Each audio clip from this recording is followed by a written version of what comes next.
Hey guys, thanks for watching MP Educations. Today we are going to discuss class 9 quadrilaterals part 4. ठीक है, तो last class में first exercise का सारा almost कर दिया था, दो बाकी था that I will show in the live video, मैंने बोला था. ठीक है, तो आज हम लोग जो करेंगे वो बहुत ही इंपॉर्टेंट क्लास है और इस चैप्टर से कुछ करके जाओ या ना जाओ, लेकिन ये जो थ्योरम है ना वो करके जाना है तुमको. ये आएगा 4 मार्क्स का थ्योरम. ठीक है, और ये अगर तुमने छोड़ दिया तो बहुत गलती करोगे, क्योंकि तुमको फ्लाइंग चप्पल भी मिल सकता है मेरी तरफ से अगर तुमने ये छोड़ दिया. ठीक है, तो ये वेरी इंपॉर्टेंट क्या है कि the line segment joining the mid points of two sides of a triangle is parallel to the third side and half of it. ये जो थ्योरम है उसका और एक नाम है, उसको बोलते हैं हम लोग मिड पॉइंट थ्योरम. ठीक है, मिड पॉइंट थ्योरम, ये थ्योरम का नाम ही है ये. Why it is called mid point theorem? देखो क्या बोला, the line segment joining the mid points of two sides of a triangle. ठीक है, ये एक ट्रायंगल है. ठीक है, let ABC be the triangle. क्या बोला, two mid points of two sides. Suppose इस साइड का मिड पॉइंट मान लो इसको ले लिया E, इस साइड का मिड पॉइंट AC का मिड पॉइंट ले लिया मैंने F. ठीक है, इस पैरेलल टू थर्ड साइड, मतलब ये जो हम लोग ने लाइन ज्वाइन किया ये इसका पैरेलल होगा और क्या होगा, हाफ होगा. मतलब किसका, हाफ ऑफ ये लाइन इसका पैरेलल होगा और ये लाइन इसका हाफ होगा. ये तुमको प्रूफ करना है. ठीक है, तो लेट क्या लिखेंगे, late ABC be a triangle in which क्या लिखोगे, E and F are the midpoints. E and F are the midpoints of AB and AC respectively. हो गया, यही तुमको है. टू प्रूव में क्या लेना है तुमको, अभी थोड़ी देर पहले बोला कि क्या प्रूफ करना है, कि बोला line segment joining the mid point. ये लाइन सेगमेंट है, मिड पॉइंट को जॉइन करने से ये क्या होगा, of a triangle is parallel to third side. ये है पहला साइड, ये है सेकंड साइड. थर्ड साइड कौन सा है, ये वाला. तो तुम जो लाइन ज्वाइन करोगे, कौन सा लाइन, मिड पॉइंट्स का ज्वाइनिंग वाला लाइन, वो क्या होगा, थर्ड साइड का पैरेलल होगा. मतलब प्रूफ करना है कि EF is parallel to BC and half of it, मतलब and EF equals to half of BC. ठीक है, ये वाला चीज बहुत ही इंपॉर्टेंट है प्रूफ के वजह से भी, और नेक्स्ट जो सब्सिक्वेंट न्यूमेरिकल करेंगे ना हम लोग, वो भी इंपॉर्टेंट है इसमें से. ठीक है, ये थ्योरम लगा के भी करना पड़ेगा. तो उसके पहले हम लोगों को कंस्ट्रक्शन चाहिए होगा. ठीक है, तो कंस्ट्रक्शन में क्या लिखते हैं पहले कि EF is extended to say point G. ठीक है, such that EF equals to FG. मतलब ये जो लेंथ है और इसका एक्सटेंडेड वाला लेंथ क्या है, हम लोगों ने सेम लिया है. EF is extended to G such that क्या बोलेंगे, EF is equal to FG. ठीक है, EF और FG क्या होगा, इक्वल होगा. और हमने इसको ज्वाइन भी करना है. ठीक है, कंस्ट्रक्शन हमेशा डॉटेड लाइन से करना पड़ता है. तो क्या लिखेंगे, एंड या फिर कॉमा देके CG इज जॉइंट. ठीक है, और तो चलो कोई काम करना नहीं है तुम लोगों को. अभी आते हैं प्रूफ में. मैं प्रूफ यहां से दिखा रहा हूं. ठीक है, प्रूफ में क्या आएगा, हाँ पहले तो इन दोनों ट्रायंगल को कॉन्ग्रुएंट प्रूफ करने का सोचो. कैसे कॉन्ग्रुएंट प्रूफ करेंगे, देखो ये दोनों तो इक्वल है, this is equal to this, right. और क्या है, ये अगर F अगर मिड पॉइंट है AC का, तो क्या होगा, this part is equal to this part होगा, राइट. मिड पॉइंट मतलब क्या है, मिडिल वाला. तो ये पोर्शन इज इक्वल टू ये पोर्शन होगा. और AC और EG इंटरसेक्ट किया ईच अदर को एट F पॉइंट पे, तो ये एंगल और ये एंगल भी क्या होगा, इक्वल होगा, वर्टिकली ऑपोजिट एंगल. तो ये दोनों ट्रायंगल साइड एंगल साइड से कॉन्ग्रुएंट हो जाएगा प्रूफ, राइट. तो क्या लिखेंगे, in triangle AFE and triangle FGC. Triangle F G C. ठीक है, इन दोनों में से हम लोग लिख सकते हैं EF equal to F G. EF equals to F G कहाँ से आया ये? By construction. हमने जब कंस्ट्रक्शन लिखा तभी ये बात मेंशन कर दिया था, तो ये बाय कंस्ट्रक्शन लिखेंगे। ठीक है, अच्छा नेक्स्ट क्या है? AF इक्वल टू FC होगा। AF इक्वल्स टू FC होगा। व्हाई? कारण F is the mid point of AC। F is the mid point of AC। Done. अभी क्या होगा? AFE angle AFE equals to angle CFG। ये क्या होगा? Vertically opposite angle. Okay, तो दो ट्रायंगल क्या हो गए? कॉन्ग्रुएंट हो गए। Therefore triangle AFE is congruent to triangle FGC। कहां से आया? साइड एंगल साइड क्राइटेरिया से दो ट्रायंगल कॉन्ग्रुएंट हो गए। ठीक है, अगर ये दोनों ट्रायंगल कॉन्ग्रुएंट है तो हम लोग बोल सकते हैं कि ये एंगल इज इक्वल टू ये एंगल। CPCD से बोल सकते हैं कि नहीं? बोल सकते हैं। तो बाय CPCD दो चीज बोल सकते हैं। ये वाला साइड भी क्या होगा? इसका इक्वल होगा कि नहीं? AE इक्वल्स टू GC होगा, राइट? CPCD से ये एक होगा। और हम लोगों को पता है कि AE और EB ये दोनों भी क्या है? इक्वल है, हाँ कि नहीं? Because E is the mid point of AB। तो since E is the midpoint of AB, therefore हम लोग लिख सकते हैं AE equals to EB, right? तो देखो AE और ये दोनों इक्वल है CPCD से, ये दोनों और ये दोनों भी इक्वल है। तो हम लोग बोल सकते हैं इन दोनों का लेफ्ट हैंड साइड देखो इक्वल है, तो हम लोग बोल सकते हैं GC equal to EB बोल सकते हैं। GC equal to EB, तो इसको अगर 1 देते हो और इसको अगर 2 देते हो तो फ्रॉम 1 and 2 क्या मिलेगा तुमको? फ्रॉम 1 and 2 हम लोगों को मिलेगा क्या? दोनों का लेफ्ट हैंड साइड इक्वल है, मतलब क्या है? दोनों का राइट हैंड साइड भी इक्वल होगा। GC is equal to EB। ठीक है, एक मिल गया तुमको ये वाला। ठीक है, और क्या लिख सकते हैं? बाय CPCD और क्या लिख सकते हैं? ये दोनों एंगल इक्वल है। ठीक है, मतलब angle AEF is equal to angle FGC। अगर ये दोनों एंगल इक्वल है CPCD से, बट देखो ये Z फॉर्म कर रहा है कि नहीं? ऐसा है, ये दोनों एंगल इक्वल है, मतलब क्या है? ये दोनों लाइन ये ऑल्टरनेट एंगल फॉर्म नहीं कर रहा है क्या?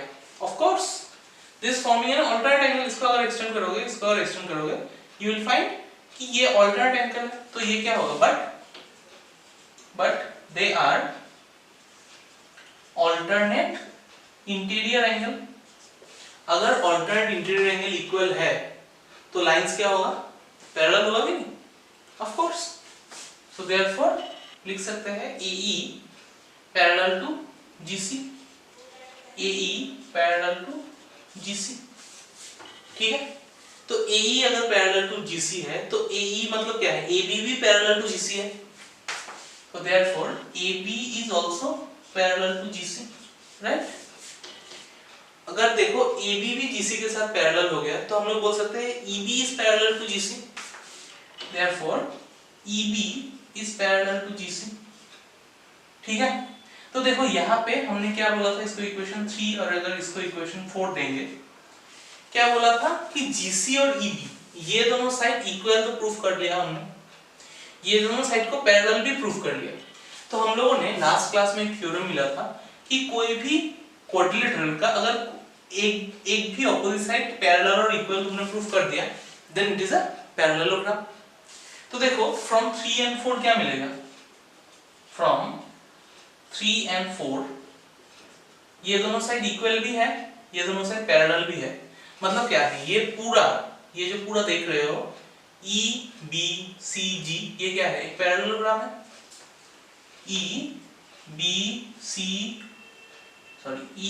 EBCG इज अ पैरेललोग्राम, ठीक है। EBCG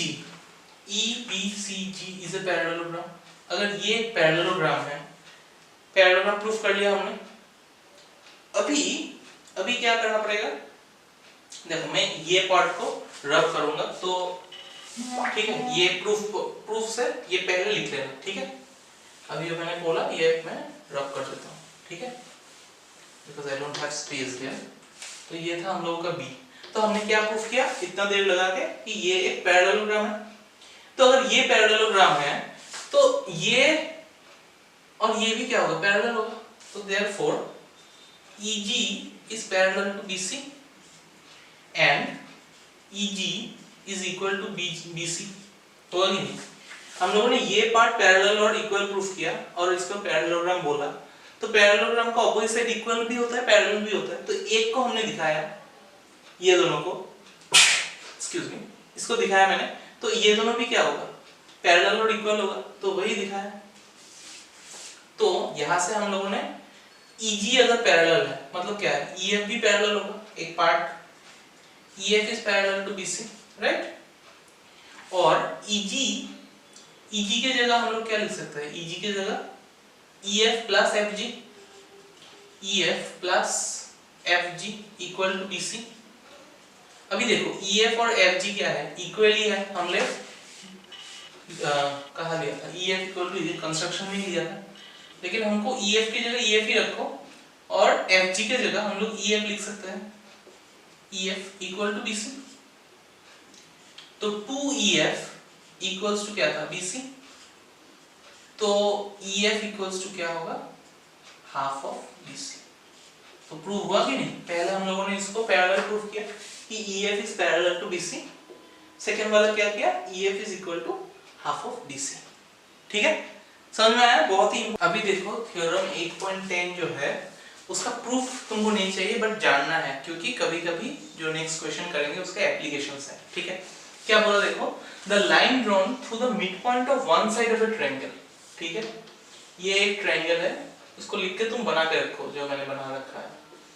suppose ABC is a triangle, पहले देख लो क्या बोला कि line drawn through the mid points of one side of the triangle, mid point of one side of the triangle. ये AB का suppose mid point है E, ठीक है। मिड पॉइंट मतलब ये दोनों इक्वल है। तो लाइन ड्रॉन मिड पॉइंट, अगर मिड पॉइंट से एक लाइन हमने ड्रॉ किया पैरेलल टू अनदर साइड, ये और ये पैरेलल है, तब बोल सकते हैं कि वो बाइसेक्ट करेगा थर्ड साइड को। तो ये और ये भी क्या होगा, इक्वल होगा, ठीक है।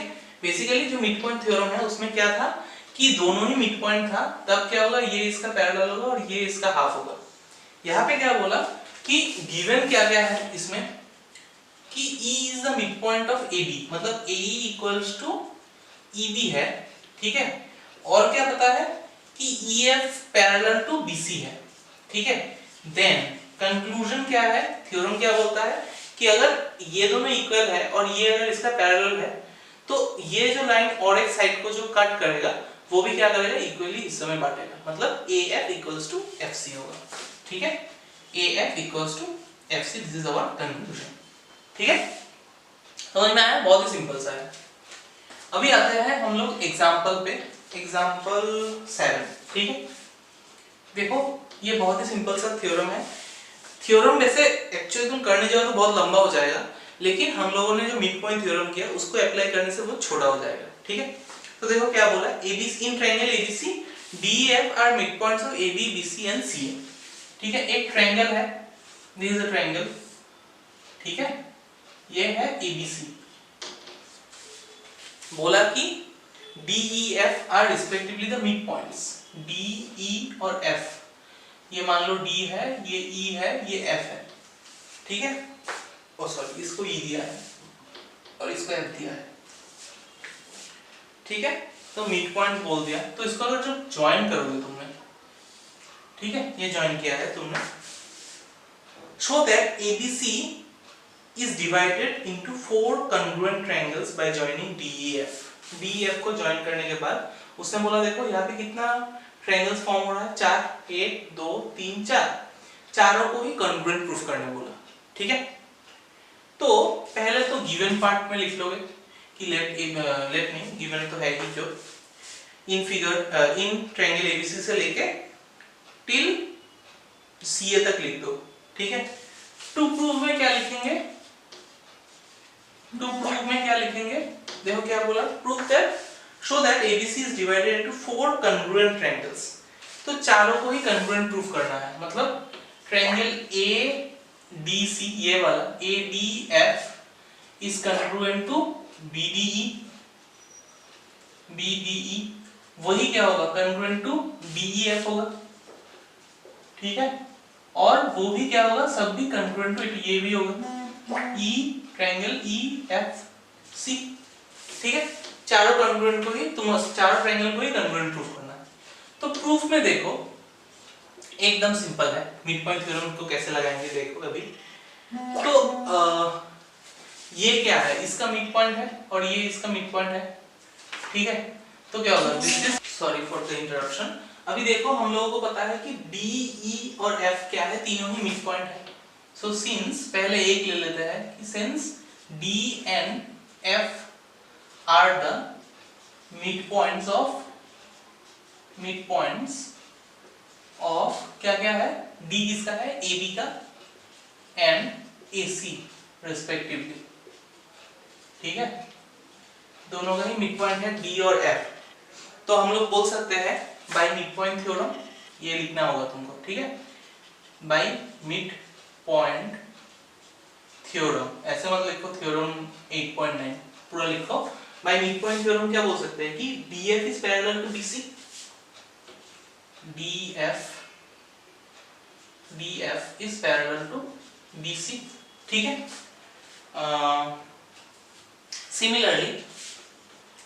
सिमिलरली देखो मैंने इन दोनों को मिड पॉइंट लिया, इसलिए बोल सकते हैं कि this is parallel to this.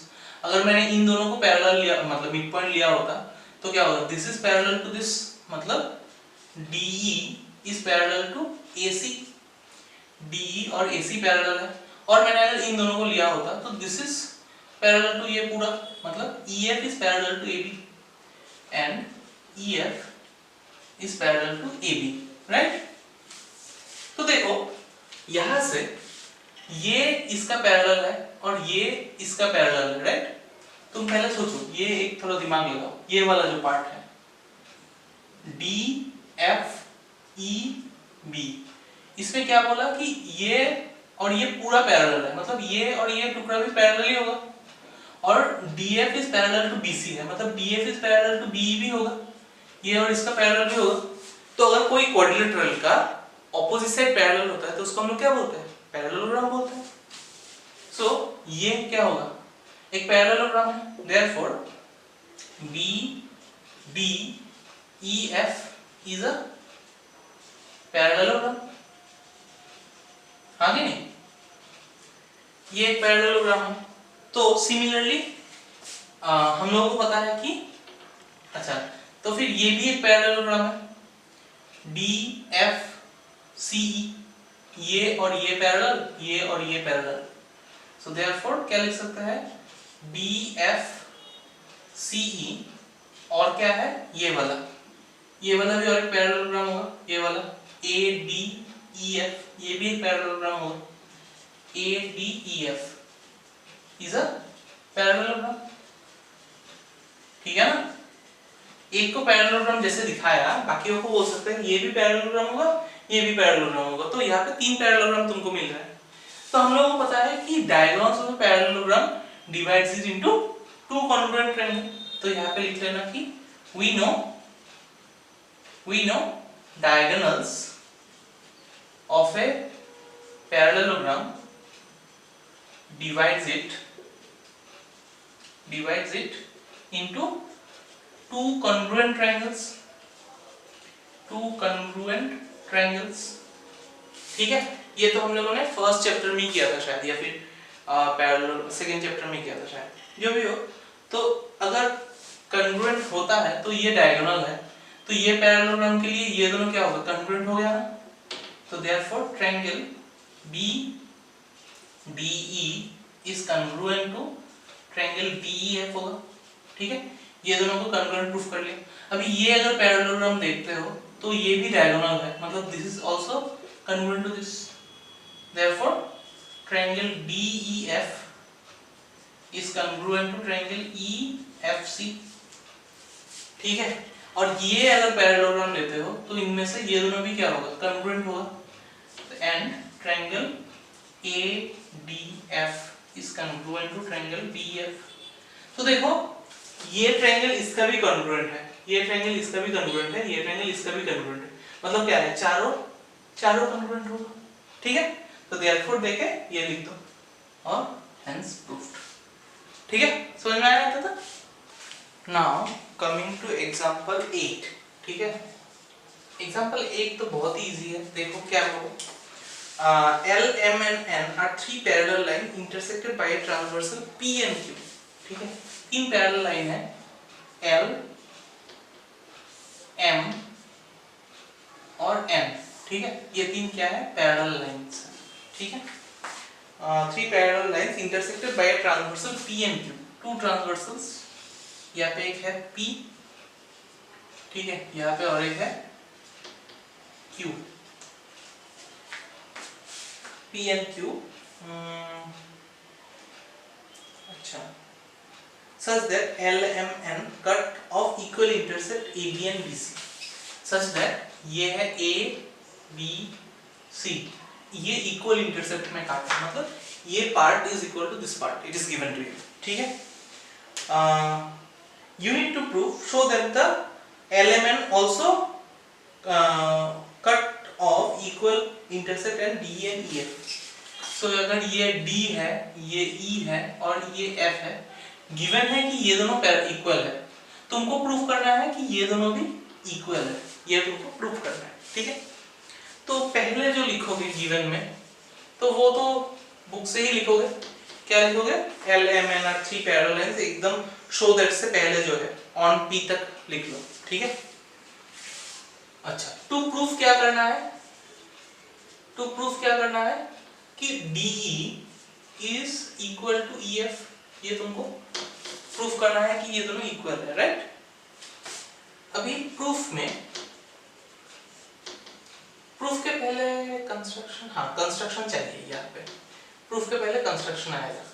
ठीक है, कंस्ट्रक्शन में क्या आएगा कि इसको ज्वाइन करो। ठीक है, A F को ज्वाइन करो सच दैट ये M में काटा। किसको काटा, M को M में काटा तो दिखता होगा, यहाँ पे कुछ और एक नाम दे दो, G दे दो। ठीक है, क्या लिखोगे, AF is joined, ठीक है, such that AF is joined, AF को ज्वाइन किया such that it cuts M at G, it cuts M मतलब ये स्मॉल m, ये लाइन M at G। ठीक है, अभी प्रूफ में आते हैं। प्रूफ के पहले मैंने एक बार बोलना है 8.10 थ्योरम जो मैंने समझाया था, क्या समझाया था कि ये अगर ट्रायंगल है, ये अगर इसका मिड पॉइंट है और इसका अगर इससे पैरेलल है, तो हम लोग बोल सकते हैं कि ये और ये भी इक्वल है। ठीक है, तो क्या लिखेंगे, इन ट्रायंगल ACF में, इन ट्रायंगल ACF हम लोग बोल सकते हैं AB इक्वल टू BC बोल सकता है, ये तो गिवन है। एंड ये और ये भी पैरेलल होगा कि नहीं, क्योंकि बोला कि line L, M and N are three parallel lines, मतलब क्या होगा, BG is parallel to CF, BG is parallel to CF। अभी थोड़ी देर पहले बोला कि ये दोनों इक्वल है, और अगर ये दोनों पैरेलल है तो हम लोग बोल सकते हैं थ्योरम से कि ये दोनों भी इक्वल होगा। ये दोनों इक्वल है, ये दोनों पैरेलल है, तो थ्योरम से क्या बोल सकते हैं कि AG इज पैरेलल टू है इक्वल टू GF, तो therefore AG equal to GF होगा। ठीक है, ब्रैकेट में वो थ्योरम 8.10 लिख देना। ठीक है, ऐसा मत लिखो थ्योरम 8.10, वो थ्योरम को ही लिखना है तुमको। ठीक है, हो गया। तो हमने क्या प्रूफ किया कि ये और ये भी इक्वल है। अभी देखो उल्टा करके सोचो, ये ट्रायंगल अभी देखो, ये वाला, ये जो ट्रायंगल है उसमें हमने प्रूफ किया कि ये दोनों इक्वल है, और ये तो क्या है, पैरेलल है ही, ये और ये पैरेलल है because line L and M are parallel, तो वहां से हम लोग बोल सकते हैं ना कि DE is equal to EF। ठीक है, तो क्या लिखोगे नाउ, कौन सा ट्रायंगल लोगे, ट्रायंगल AFD, AFD। ठीक है, इसमें क्या होगा, AFD में AG इक्वल टू GF। ये कहां से आया, इसको 1 दे दो, फ्रॉम 1 लिख दो ये। ठीक है, AG इक्वल टू GF, ये हमने प्रूफ किया। और क्या बताया हमको कि GE is parallel to and GE is parallel to AD। क्यों, because line L is parallel to line M। ठीक है ना, ये पूरा लाइन अगर पैरेलल है तो उसका छोटा पोर्शन भी क्या होगा, पैरेलल ही होगा, तो GE is parallel to AD।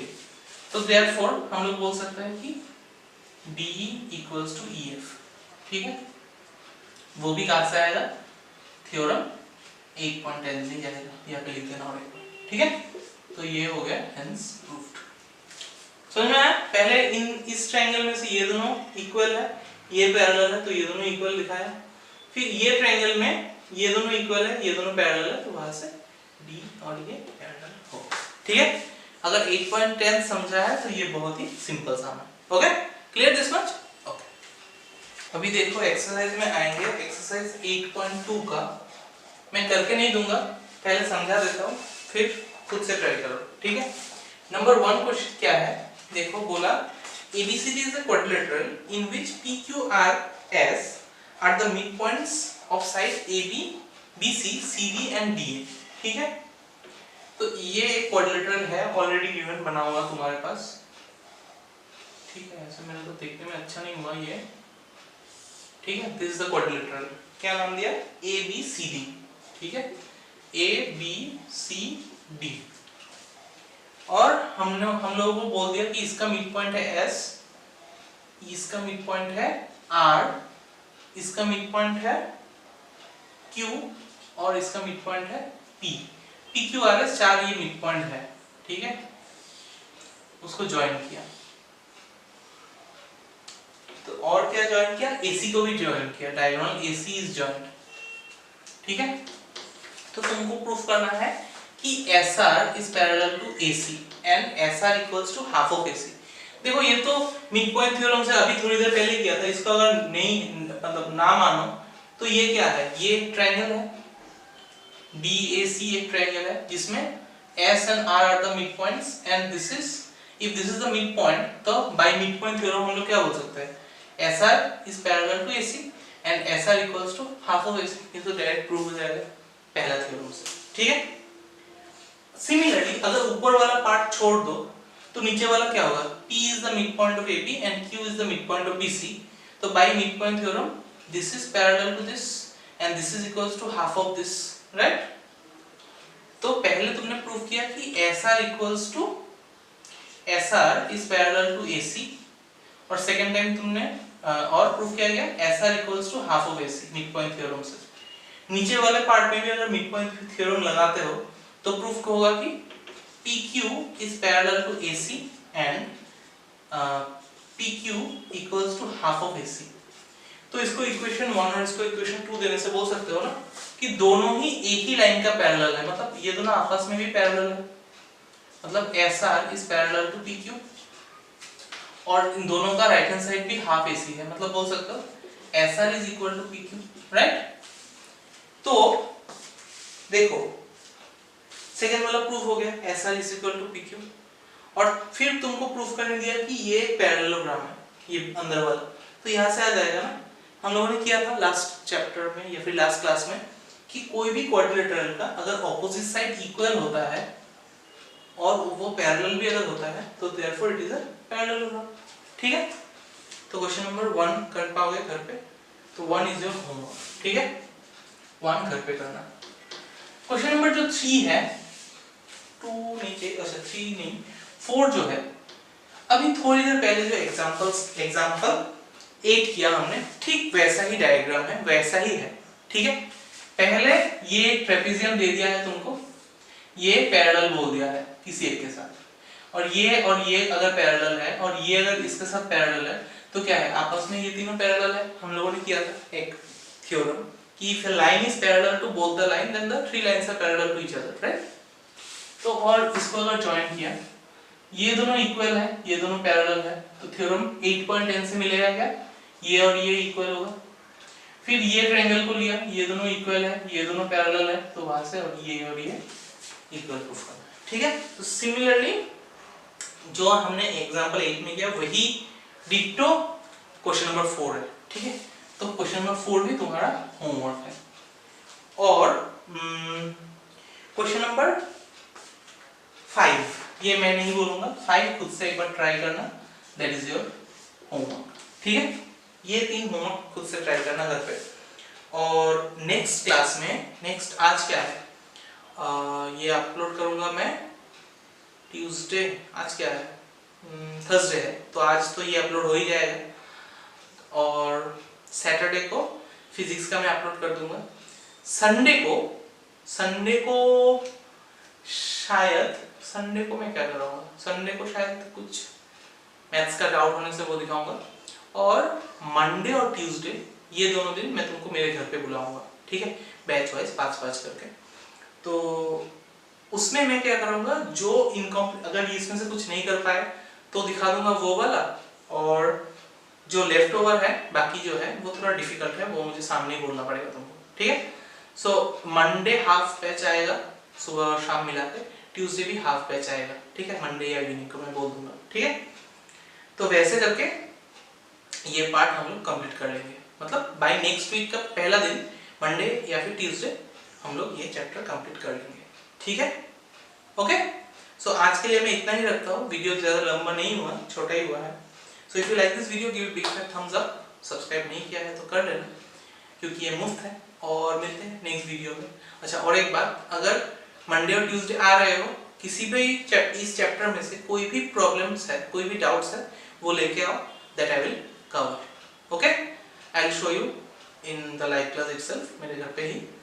ठीक है, चलो हम सब लोग घर पे रहना, सेफ रहना, बाय बाय।